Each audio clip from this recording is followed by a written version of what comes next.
بسم اللہ الرحمن الرحیم۔ السلام علیکم۔ امید ہے آپ لوگ خیریت سے ہوں گے۔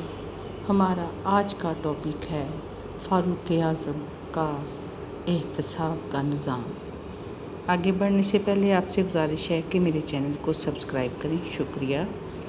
ہمیں ملکی اور قومی سطح پر جس سنگین مسئلہ کا سامنا ہے وہ احتساب کا مسئلہ ہے۔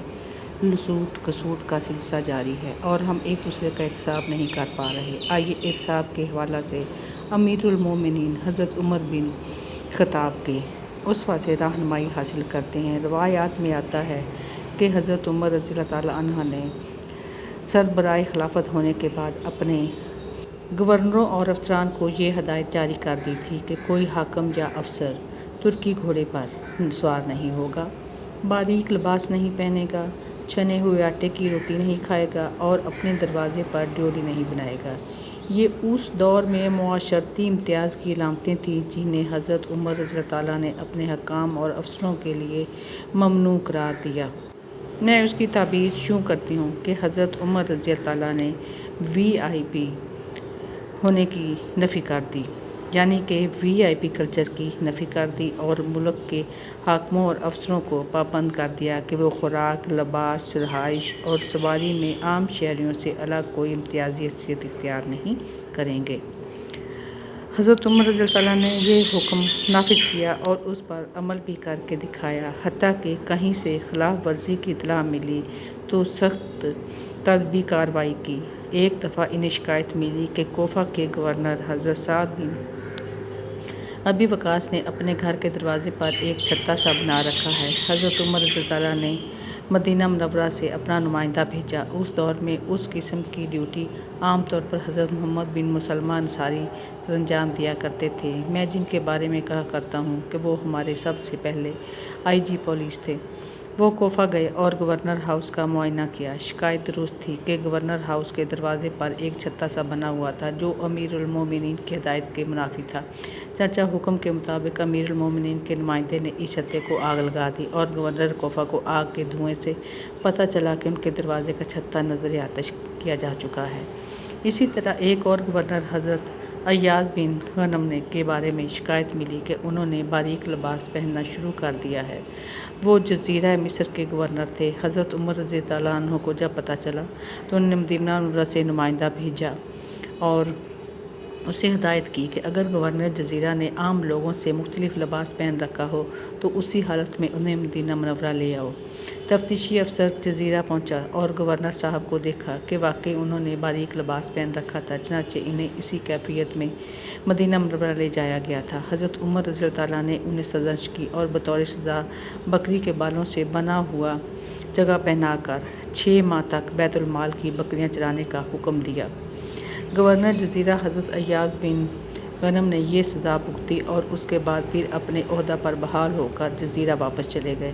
احتساب اس کا نام ہے اور حضرت عمر رضی اللہ تعالیٰ عنہ نے اس کی واضح مثال پیش کی، لیکن وہ یہ احتساب اس لیے کر پائے تھے کہ قواعد و ضوابط کی خود بھی پابندی کرتے تھے اور انہوں نے خود کو اس سے مستثنیٰ نہیں رکھا تھا۔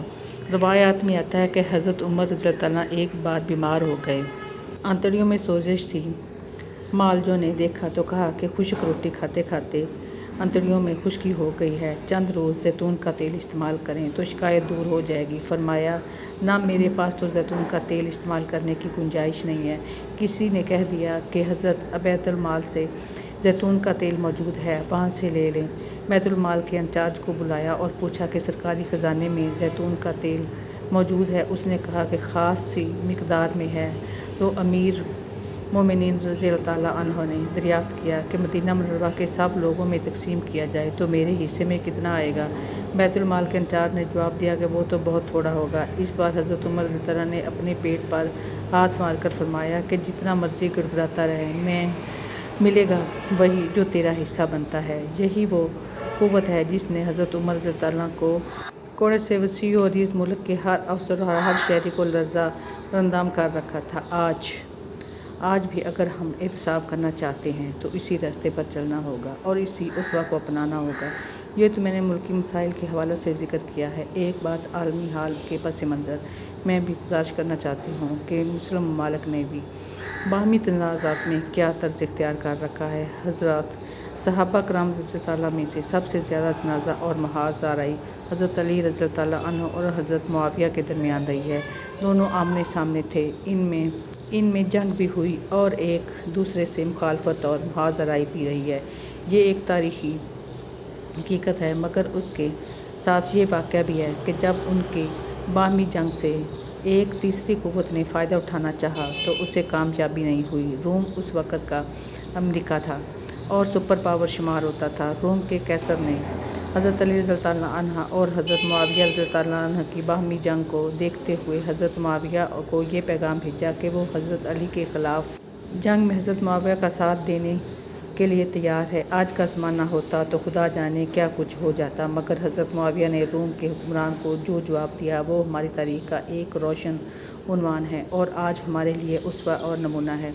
انہوں نے روم کے قیصر کو جواب دیا کہ ان کی اور حضرت علی رضی اللہ عنہ کی لڑائی بھائیوں کی لڑائی ہے اور سے کسی اور کو فائدہ اٹھانے کا نہیں سوچنا چاہیے۔ روایات کے مطابق حضرت معاویہ کے جواب میں یہ جملہ بھی شامل تھا کہ اگر رومی لشکر نے حضرت علی رضی اللہ تعالیٰ عنہ کے خلاف کوئی کارروائی کی تو حضرت علی رضی اللہ تعالیٰ عنہ کے پرچم تلے رومی فوج کے خلاف لڑتے ہوئے جو پہلا سپاہی شہید ہوگا وہ معاویہ ہوگا۔